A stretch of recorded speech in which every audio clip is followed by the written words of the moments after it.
десе бірінші сынып оқушысы Құралбай әнел, Ыбырай Алтынсарин өзен.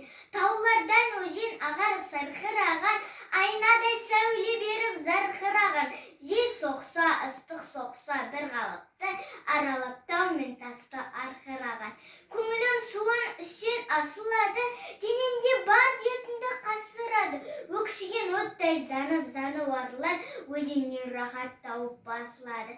Қынарда тілсіз тұрған тоғайларда суылдап желмен бірге басырады.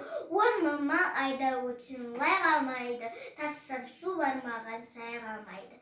Тасқан өзен судың қуатымен көк сұғып сөп бітпеген зай қалмайды. Ел қыстап күн көреді заныбында, дәм болар алуан балығында.